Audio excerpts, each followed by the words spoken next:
Ya, oke, kita lanjut ke soal nomor 2. Di sini pertanyaannya adalah carilah update pertama dari W dan B. Jadi gini, kalau tadi ya kita bicara tentang parameter ya. Jadi kalau kita bicara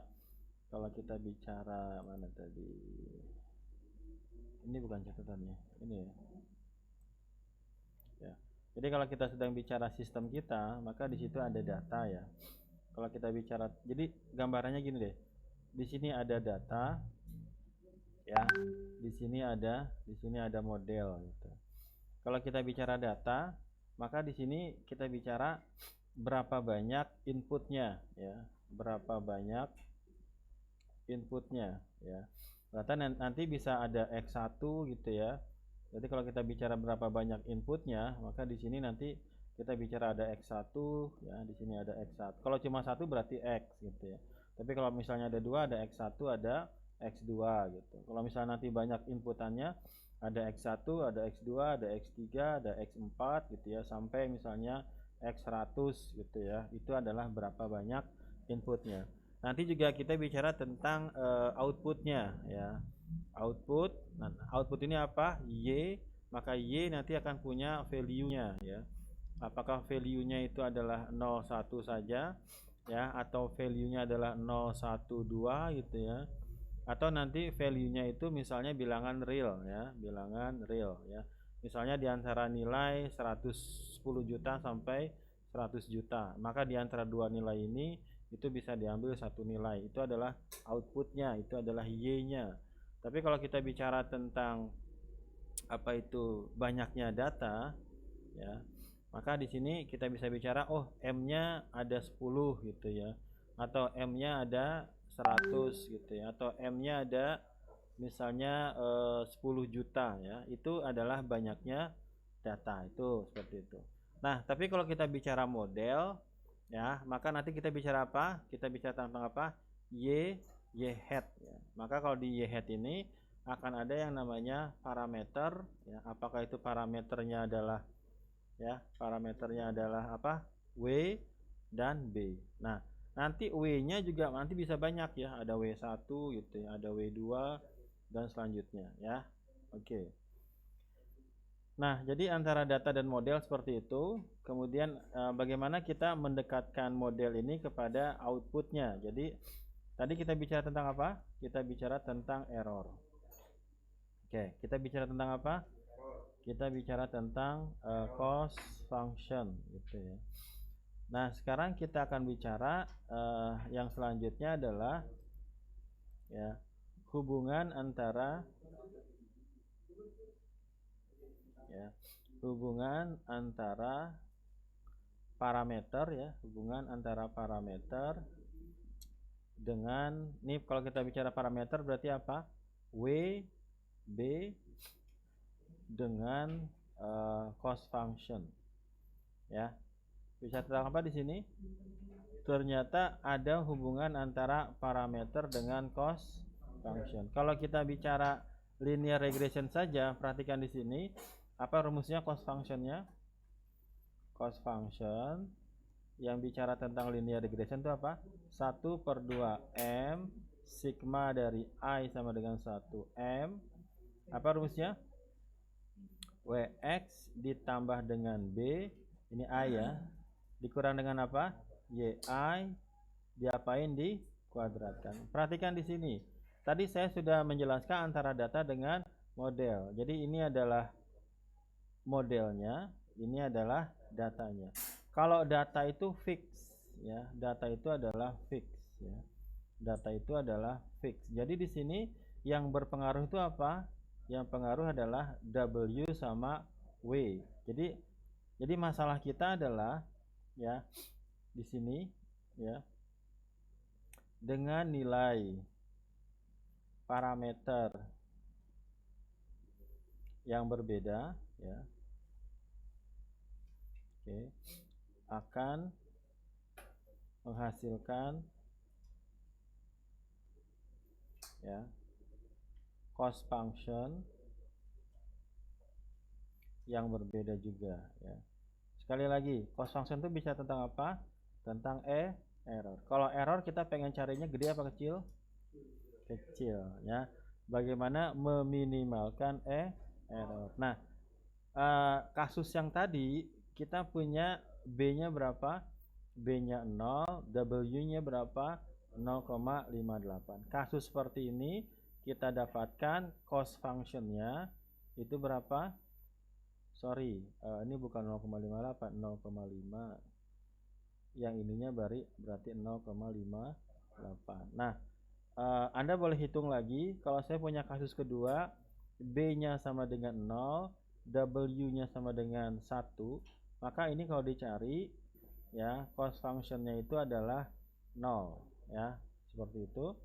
Kasus yang ketiga, kalau kita ambil B-nya sama dengan 0, W-nya sama dengan 0, maka cost function-nya yang kita dapatkan adalah 2,33. Tadi kita lagi bicara apa? Hubungan antara parameter dengan cost function. Jadi ini adalah variabel independennya, ya. Oke, independennya ini adalah variabel dependennya. Berarti cost function itu tergantung dengan siapa? Tergantung dari parameter sama biasnya. Nah, ini kalau kita gambarkan, perhatikan di sini, yang variabel ininya adalah variabel apa? W, ya. Tadi kasusnya apa? B kita ambil 0, ya. Jadi sekarang ini kita sederhanakan, ya. B-nya jadi kita hanya bicara tentang W sama JW, ya. Ini adalah parameter W, ini adalah cost function. Ini adalah W-nya. Nah, ini adalah apa? Ini adalah JW-nya. Ini adalah parameter W-nya. Hanya satu, ya. Kenapa nggak dua, Pak? Nanti gambarnya dua dimensi. Ini apa? Ini adalah cost function. Ini adalah cost function. Cost function itu bicara tentang apa? Bicara tentang error. Berarti nanti di sini ada nilai 0, di sini ada nilai 1, di sini ada nilai 2, di sini ada nilai 3, dan selanjutnya di sini ada nilai 1, sini 2, katakanlah bagus gitu. Coba kita lihat. Kasus kita ada 3, ya. Ini contohnya aja. Perhatikan di W-nya. W-nya berapa di sini? 0,5. Errornya berapa? 0,5. Maka posisinya di mana? 0,5 di sini, ya. Maka ini adalah, katakanlah, representasi dari kasus yang pertama, ya. Berarti ketika 0,5 di sini 0,5, errornya berapa? 0,58. Kasus yang kedua berapa? Ketika W-nya sama dengan 1 di sini, ini adalah kasus yang kedua. Kasus yang ketiganya berapa? W-nya sama dengan 0, di sini adalah W 2,33. Nah, ternyata kalau kita ambil semua nilainya, maka grafiknya akan menjadi seperti ini. Ini adalah grafik antara, anggap aja bagus, ya. Nah, ini adalah grafik yang merepresentasikan hubungan antara parameter W dengan errornya. Ini grafiknya. Mas, apa namanya? Mas Roja, saya tanya, ketika W sama dengan 2,5, kira-kira JW-nya berapa? Dilihat dari grafik ini. Dikira-kira aja. Oke, 2,5 posisinya di mana W 2,5? Yang ini. Ketika 2,5, nilai JW-nya berapa? Maka kita lihat mana JW-nya. Anggap aja ini bagus. Nah, kira-kira berapa? Ya, 3, berapa? Anggap aja 3,2. Mas, siapa ini yang gondrong? Kalau W-nya sama dengan minus 1, kira-kira JW-nya berapa? Minus 1 kan ke J ke kiri. Di sinilah. Kira-kira berapa dapatnya? Ya, kira-kira aja lah. Ya, oke, berapa? Oke, 3,5. Gitu, ya. Berarti untuk setiap W akan memiliki JW-nya. Setuju nggak? Oke, setiap parameter akan memiliki pasangannya, ya. parameter aja punya pasangan. Kok jadi ke sana? Kok jadi ke sana, Pak? Kok jadi ke sana? Nah, berarti di sini masalahnya adalah bagaimana ya, bagaimana mendapatkan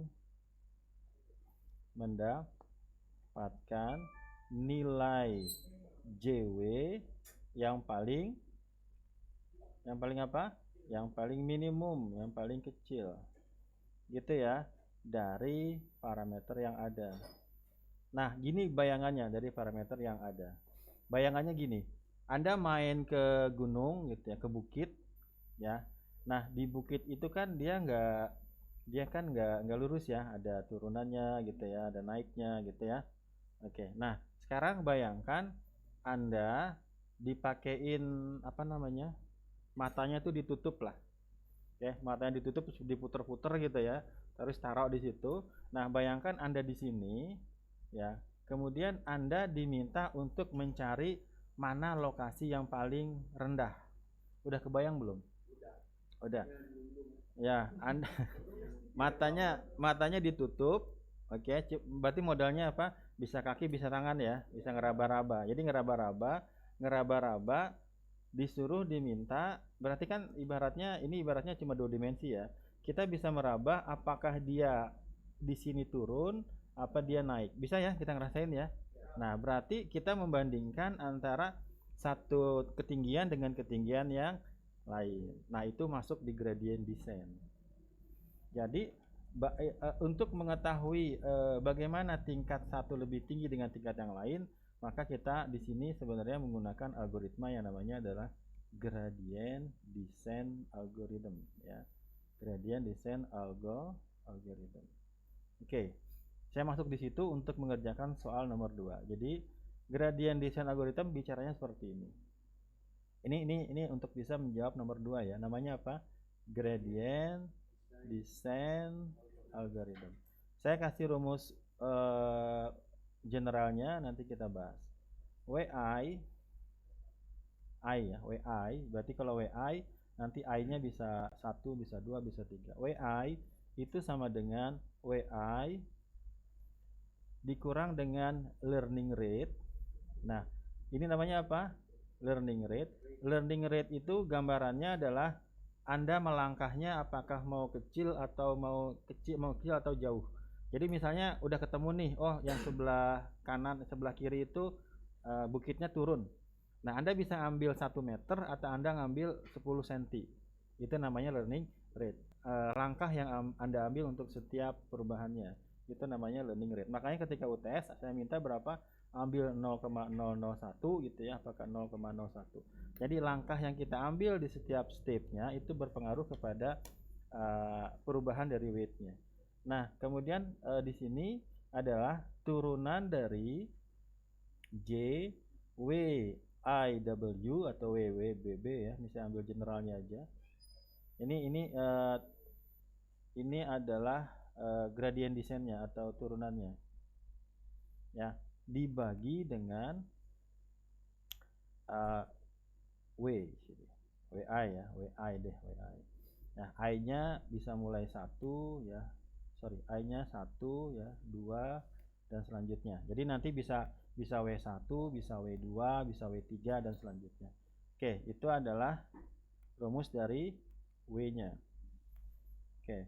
Bagaimana rumus B-nya? Rumus B-nya sama aja. B ya, B itu nggak pakai I. B sama dengan B dikurang learning rate diferensial dari J WB diturunkan terhadap DB. Oke, ini kan sama rumus yang tadi ya. Sekarang saya bahas gambarannya yang tadi nih ya, yang gambaran kita ditutup matanya. Nah, jadi kalau mau dicatat ini rumusnya. Apa rumusnya? Untuk mengupdate. Jadi gini gambarannya. Yang goal kita mana goal kita? Goal kita adalah bagaimana supaya sampai di titik terendah di sini ya. Kita nanti tidak bicara global optimum, lokal optimum, tapi bagaimana mendapatkan tempat di sini ya, tapi kita nggak tahu nih posisinya di mana ya, karena nilai W-nya itu banyak sekali. Maka gambarannya pertamanya nanti W-nya pertamanya di random ya. Oke, coba ini saya gambarkan seperti ini. Ya, ini bicara tentang gradient descent. Mudah-mudahan Anda bisa langsung paham. Oke. Ini tadi apa? Ini tadi W. Ini tadi apa? Ini tadi JW. Perhatikan di sini. Ini misalnya grafiknya adalah seperti ini. Ya. Nah, pertamanya yang harus dipahami adalah W ya akan diinisialisasi secara random. Akan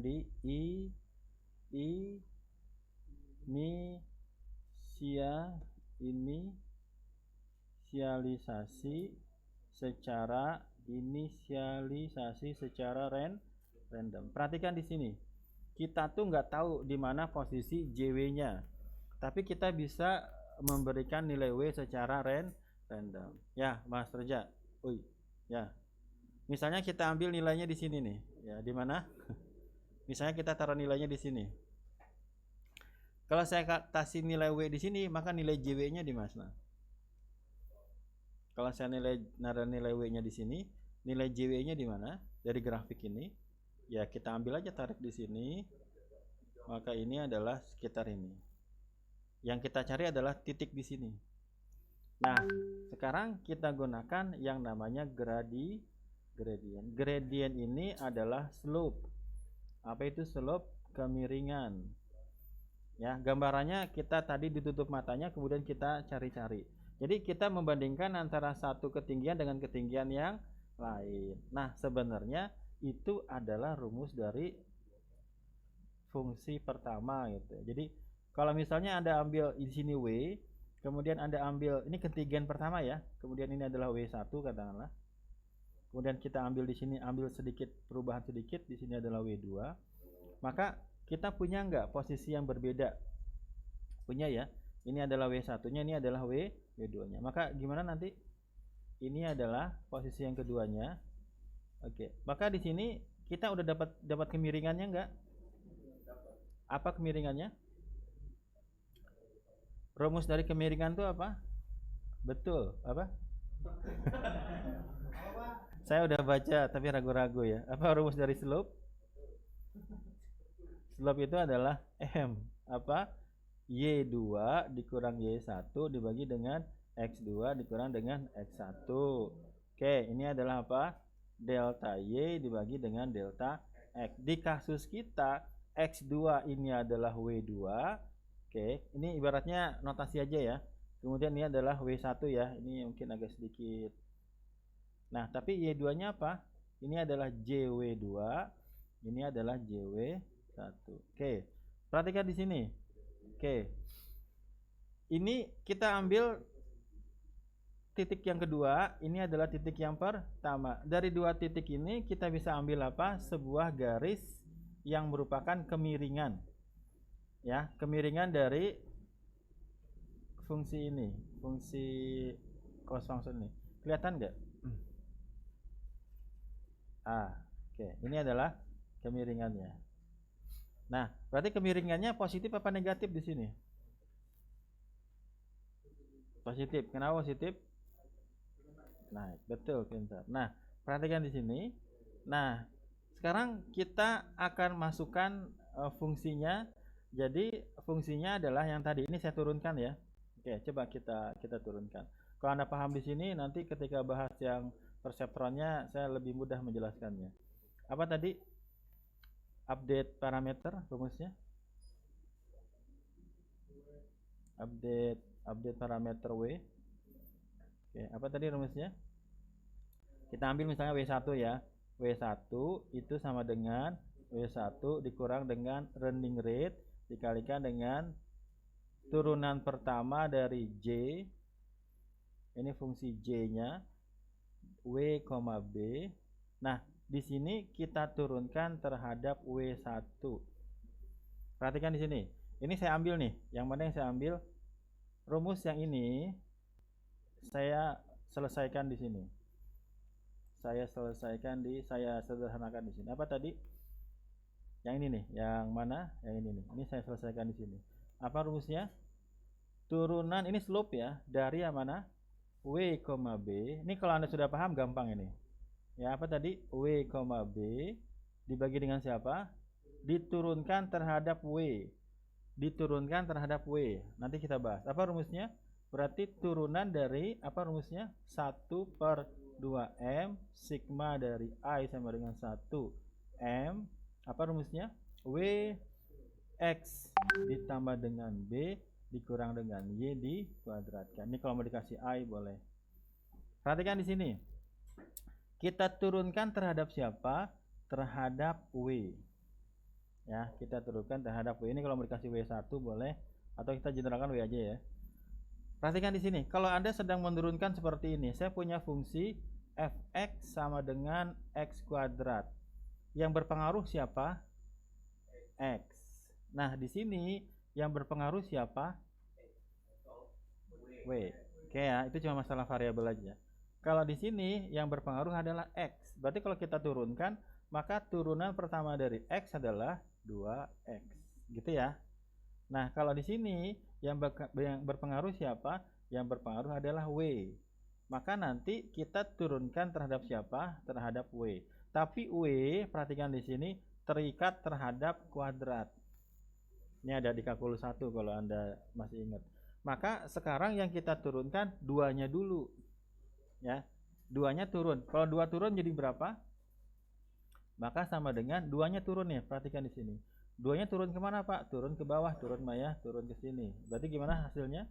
Berarti 2 sigma nih, duanya 2 dari sini ya. Kemudian nanti dikurang 1 gitu ya. 2 dibagi dengan 2 kali M, kemudian sigma dari siapa? I sama dengan 1M ya. Kemudian ini kita tuliskan lagi WXI ditambah dengan B dikurang dengan YI. Nah, duanya udah turun kan? Maka sekarang pangkatnya bukan 2 tapi pangkatnya adalah 1. Kalau duanya udah turun, maka sekarang kita turunkan di W-nya. Ya, ini ilustrasinya kayak gini. Kalau saya punya seperti ini, fx sama dengan 4x pangkat 2, maka gimana hasilnya? Berarti 4 dikali 2 dikali x gitu ya. Ini mungkin contohnya nggak terlalu tepat ya. Maksudnya seperti apa? Sekarang yang kita turunkan ada, nanti kalau misalnya Pak saya mau ngapalin rumusnya aja nggak usah sampai detail Pak, apa, tapi ini saya tunjukkan. Yang berpengaruh siapa? W. W pangkat berapa? Pangkat 1 di dalam ya, bukan yang di luar sini. Maka nanti ini akan menjadi koefisiennya, menjadi konstantanya. Maka ketika W diturunkan, maka ini akan 1 turun, maka ini tetap ada. Bisa dipahami nggak? Ilustrasinya seperti ini. Kalau saya punya 4x kuadrat, nah jadi ilustrasinya ini adalah seperti Fw itu sama dengan W X seperti ini ya. Maka kalau kita turunkan terhadap W, maka nilainya apa? X. Kan dia turun 1 kan? Oke. Nah, jadi nanti si X-nya ini akan turun keluar seperti ini. XI kayak gitu. Dah beres. Maka kalau kita mau sederhanakan, duanya saling membunuh ya. Saling menghilangkan, maka rumusnya apa? 1/M sigma dari I sama dengan 1M. Kemudian apa? WXI ditambah dengan B dikurang dengan YI dikalikan dengan XI. Mirip-mirip enggak sama tadi? Jadi kalau mau kita sederhanakan lanjutnya nih terakhir nih. Berarti apa rumusnya? W sama dengan W ditambah dengan siapa? Dikurang Pak, dikurang dengan siapa? Landing rate dikalikan berapa tadi? 1/M sigma dari I sama dengan 1M. Kemudian apa? WXI dikurang dengan siapa? Ditambah dengan B dikurang dengan siapa? Dengan YI ditambah dengan siapa? Dikalikan dengan siapa? Dikalikan dengan XI. Udah tuh rumusnya. Contohnya, yang tadi berapa nilainya? 0,5. Kita masukkan nilainya ya. Berarti 0,5 itu di sini berarti. Oke, 0,5 berarti W updatean sama dengan 0,5 dikurang dengan misalnya learning rate-nya diambilnya 0,01. 0,01 dikalikan dengan M-nya berapa? M-nya adalah 3. Ini Anda ngerjain nomor 2 ya. Kemudian jalan dari berapa? 1 sampai 3 berarti berapa? W X1 tambah B dikurang Y1 dikali berapa? X pangkat 1. Gitu ya. Ditambah dengan berapa? W X2 ditambah B dikurang dengan Y2 dikalikan dengan X2. Oke, nanti yang ketiganya apa? WX3 ditambah dengan B dikurang Y pangkat 3 dikali dengan X pangkat 3. Tadi datanya apa? XY 1, 2, 3 1, 2, 3. Ini adalah Y1, ini adalah Y2, ini adalah Y3. Ini apa tadi? X1, X2, X3. Oke, kita masukin nilainya. Berarti sama dengan sama dengan 0,5 dikurang dengan 0,01 dikali berapa? 1/3. Masukin nilainya. Ya. Ini saya naikin dikit aja. Berapa nilainya Mas Reja? W-nya berapa? W-nya berapa? 0,5. Ya. 0,5. X1 berapa? 1 ya. 1. B-nya berapa? B-nya 0 tadi kita ambil ya. Y1-nya berapa? 1. Kalau tadi dikuadratkan, sekarang nggak usah. X1-nya berapa? 1. Ditambah dengan 0,5 kali berapa? X2-nya 2. B-nya berapa? 0. Dikurang dengan Y2-nya berapa? 2. Oke, jadi Anda masukin ke sini aja. Dikalikan dengan X2-nya berapa? 2. Ditambah dengan 0,5 kali 3 ditambah 0 dikurang 3. Oke. Dikurang berapa? Dikali berapa? 3. Udah selesai? Oke. Sama dengan 0,5 kurang 0,01 kali 1/3. Oke, cari nilainya. 0,5 kali 1. 0,5 kurang 1 minus ya, min 0,5. Ya, ditambah dengan 0,5 kali 2 1 kurang 2 minus 1 kali 2 minus 2 ditambah dengan 0,5 kali 3 dikurang 3 dikali 3 min ya, min 4,5. Oke, dikit lagi sama dengan 0,5 dikurang 0,01 dikali 1/3. Ini jadinya berapa? Min 7. Min berapa? Benar, min 7. Min ya. Min 7. Perhatikan di sini. Berarti sama dengan berapa? Min ketemu min berubah jadi apa? Plus. Berarti 0,5 plus 0,07 dibagi dengan 3. Boleh seperti itu? Boleh. Berarti berapa? 0,07 bagi 3. Saya juga nggak tahu itu berapa nilainya. Belum. Oke. 0 sebentar Pak. 0,07 dibagi dengan 3. Berapa?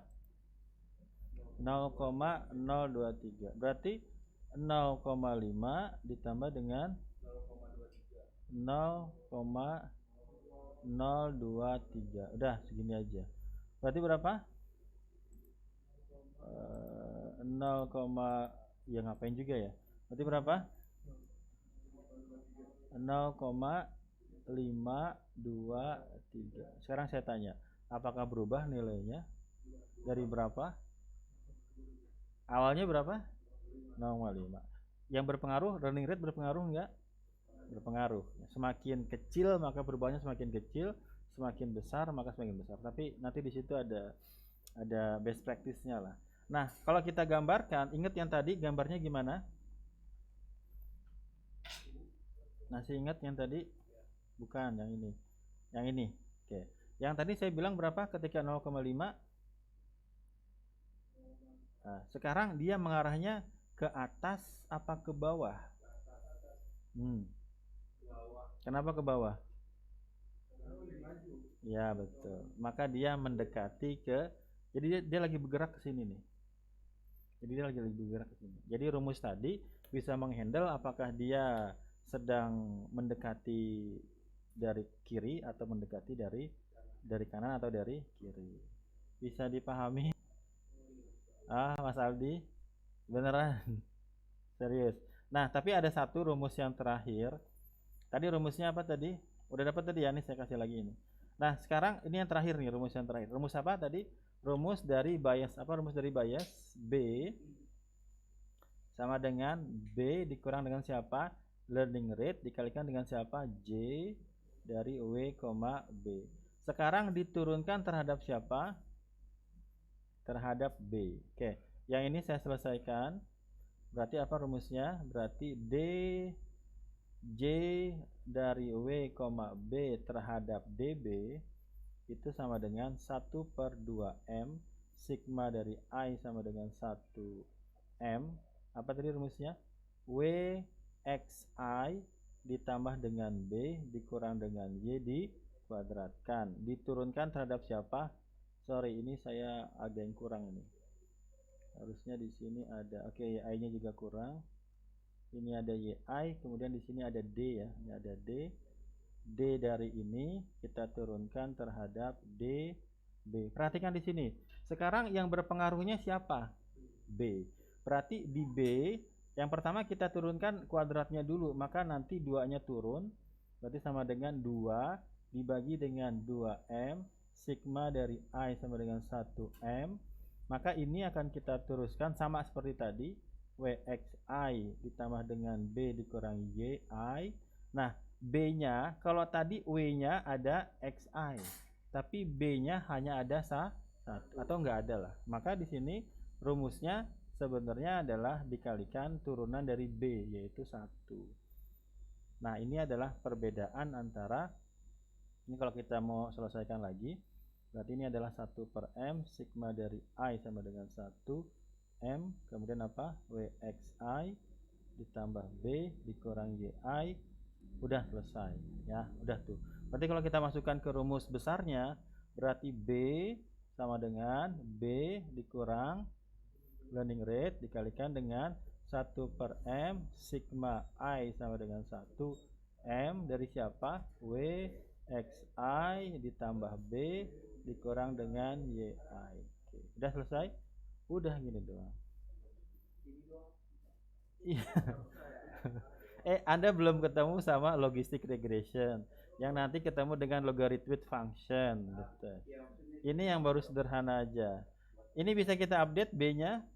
Bisa ya. Tadi B-nya berapa? Awalnya 0 ya. Oke, nanti kalau kita masukkan di sini ada 0, di sini misalnya 0,01, kemudian cari nilainya lagi, dapat nilainya. Udah tuh, udah bisa ngerjain soal nomor 2. Udah dikerjain lah.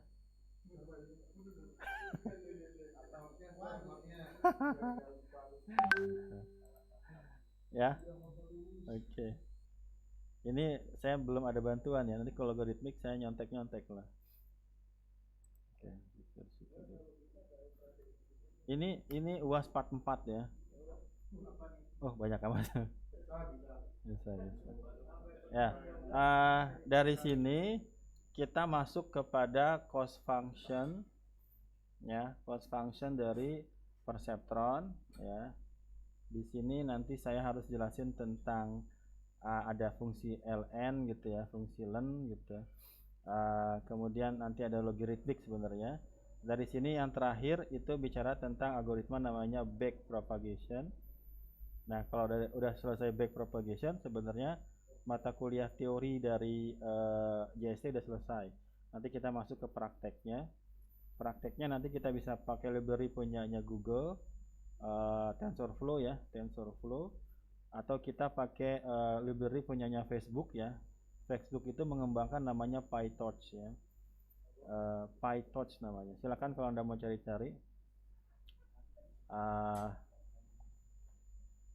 Salah ya.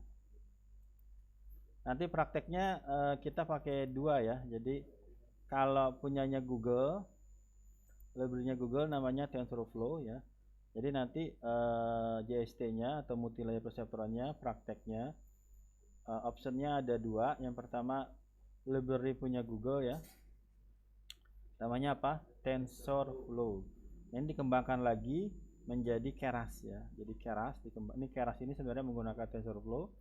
Kemudian library-nya Google, Keras bacanya. Nah, ini kalau yang ini punyanya Google ya. Nah, sekarang si Facebook ya. Sebenarnya ini bukan punya Facebook ya. Awalnya itu bukan punya Facebook. Kemudian Facebook mengembangkan juga, namanya adalah PyTorch. Namanya apa? PyTorch. Nah, kalau PyTorch ini pendekatannya sudah kayak ketika saya menjelaskan teori matematisnya. Kalau angkatan sebelum-sebelumnya itu sudah saya jelaskan yang TensorFlow. Jadi kalau Anda cari di Google ya, yang TensorFlow ini sudah saya berikan ya. Ini baru JST-nya, belum sampai kepada ini baru ANN-nya gitu ya, belum sampai pada CNN-nya ya. CNN-nya saya nggak jelaskan detail, tapi nanti saya prakteknya aja gitu. Ini masih minggu ke-8 kan? Ya, oke. Nanti UAS-nya Anda sampai pada script face recognition ya. Harus jalan, kalau nggak jalan nggak lulus ya. Ya, apa presentasi aja kali ya. Ya. Ya. Jadi UAS-nya ada berapa part? Part 1 udah selesai ya. Part 1 itu jurnal gitu ya. Bisa baru ya. Jurnal atau skripsi full. Mungkin skripsi full nanti ya. Skripsi full. Anda udah pernah nyari nggak? Udah pernah saya ajarin kan? Ya. Google. Kemudian deep learning, skripsi, CNN, USU misalnya ya. USU. Ini langsung muncul tuh. Ini satu skripsi full ya. Bisa kita download. Apakah ini legal? Legal ya. Tuh. Iya. Iya. Oke, dulu waktu saya anak 2017 ngambil ini, kita ngambil dari punya USU gitu ya. Ini semua yang saya jelaskan. Oke ya. Oke. Oke, jadi nanti part satunya adalah review skripsi. Wow. Udah bisa aja lah. Part 2 apa? Part 2 adalah teori. Part 3 apa? Part 3 adalah praktek ya. Ya, ini nanti nyambung ke sini lah. Part 4-nya apa? Part 4-nya presentasi. Ya, part 5-nya apa? Jadiin skripsi gitu ya. Dulu bisa. Masnya jangan kejauhan, nanti yang lain pada komplain lagi. Iya. Ya. Ya, misalnya gini, kalau kita lihat contoh di sini ya, mana tadi? Pengenalan ekspresi wajah. Nah, ini ya. Jadi kita bisa, tapi nanti saya kasih yang nih, kita lihat ya. Ini apa nih? Pengenalan ekspresi wajah menggunakan convolution neural network. Jadi pintu nggak akan kebuka kalau Anda lihatin wajahnya yang nggak senyum gitu. Jadi dia akan melihat wajah kita, kemudian akan mendeteksi apakah dia tersenyum, apakah dia sedang marah, apakah lagi galau gitu ya. Bisa kedeteksi nggak? Sudah ada, kita tinggal pakai aja. Sudah ada ibaratnya ya. Jadi gini, nanti ini saya ibaratnya mainnya di level bawahnya. Kalau di level up-nya, ini ibaratnya saya lagi bahas di level sininya gitu ya. Kalau di level up-nya, nanti kita tinggal menggunakan apa yang sudah orang lakukan. Jadi gini. Jadi pada akhirnya kan kita bikin model. Jadi hasil model ini disimpan dalam sebuah file. Ya, ini kerjaan orang selama berminggu-minggu, berjuta-juta data, kita tinggal pakai doang. Contohnya apa tadi? Transfer learning namanya. Transfer learning. Apa contohnya? Contoh yang lain adalah kita menggunakan model namanya VGG16. Di VGG16 ini orang sudah mentrain 1,2 juta data gitu ya. Selama 2 minggu ya. Kita tinggal pakai doang karena penelitian mereka itu disimpan dalam sebuah file. Arsitekturnya udah jadi, weight-nya jadi gampangannya weight-nya udah jadi gitu loh. Ya, mereka tuh nyari weight itu sampai berminggu-minggu dengan data yang banyak. Kita tinggal pakai doang, atau kalau transfer learning kita tinggal potong doang. Seperti itu. Ya, mudah-mudahan sih sampai sini ya. Ini kalau di sini udah CNN gitu. Tapi konsepnya sama. Jadi parameternya kita mencari parameter yang pas sehingga bisa modelnya mengenali wajah seseorang. Gitu ya. Mungkin 1 minggu lagi saya teori, udah gitu langsung kita praktek gitu ya. Minggu depan berarti harus selesai back propagation ya. Nah, jam berapa sekarang? Oke, ya sudah. Berarti tugasnya take home ya. Coba kita pahami dulu tugasnya. Tugas yang pertama apa? Carilah cost function. Oke ya, bisa nih ya. Udah gampang. Berarti masing-masing punya nilai yang minggu depan harus dikumpul nih ya. Ini adalah UAS part berapa tadi saya bilang? Part 3 ini ya. Part 3 ya, part 3 itu hitung manual. Ya. Kalau saya kasih part 3 itu hitung-hitungan. Part 4 praktek ya, part 2 teori. Ya. Oke, nilainya cuma antara A sama E aja ya. Anda ngerjain bisa A, kalau nggak ngerjain bisa E gitu ya. Ya. Ya, berarti tergantung nilai errornya ya. Berarti tergantung nilai errornya ya. Kalau errornya gede berarti dikurangin gede gitu ya. Nomor 2 bisa dipahami? Berarti kita hanya menggunakan rumus yang mana tadi? Oke, kalau kita ambil praktisnya, berarti nomor 1 itu rumusnya apa? Cost function. Rumusnya apa? Oke, 1/2M sigma dari I sama dengan 1M dari apa? WXI ditambah dengan B dikurang dengan YI dikuadratkan. Tinggal dijalanin kan? Oke, kalau nomor 2 gimana? Gradient descent atau update parameternya? Update W-nya gimana? W sama dengan W dikurang dengan learning rate-nya kita gunakan 0,01 aja ya. Dikalikan dengan siapa? 1/M sigma dari siapa? I sama dengan 1M. Ininya sama ya. Berarti apa? WXI ditambah dengan B dikurang dengan YI dikali dengan siapa? XI. Oke, itu adalah yang W-nya. Yang B-nya gimana? B sama dengan B dikurang dengan learning rate dikali dengan 1/M sigma dari I sama dengan 1M WXI, jelek amat Pak, WXI ditambah dengan B dikurang dengan YI. Udah selesai tanpa ada, sebenarnya ada tapi 1 gitu ya, tapi 1 kan sama aja kan. Udah selesai kan, tinggal di running aja kan. Ya. Ada pertanyaan di sini? Ya, konsepnya apa? Bagaimana kita mengupdate parameter dengan kondisi di mana kita tidak tahu di mana nilai terbaiknya. Ya, jadi kita mencari JW ya dengan cara melihat tingkat posisinya, apakah dia lebih tinggi atau lebih rendah ya dari satu titik yang kita jadikan acuan gitu. Itu gradient descent sebenarnya. Mas apa namanya? Aldi, siapa namanya? Ahdan, bisa dipahami? Ya. Oke. Ya, jadi ya ini adalah dasar dari bagaimana sebuah sistem mengenali sebuah wajah gitu. Karena wajah itu adalah kombinasi dari garis dan ya ya jadi udahlah, oke ya. Mau dilanjut apa sampai sini aja? Ada pertanyaan nggak, Mas Friendly? Yang nggak masuk siapa? Satu lagi siapa? Oke. Ya. Oke, minggu depan dikumpulin ya. Ya. Ingat soalnya beda-beda ya. Nanti presentasi satu-satu di depan ya. Atau ditanya lah langsung ya. Tanya satu. Ini kan udah, bukannya udah tadi? Yang versi 2 tadi belum? Ya sudah, ini saya cut dulu ya. Oke.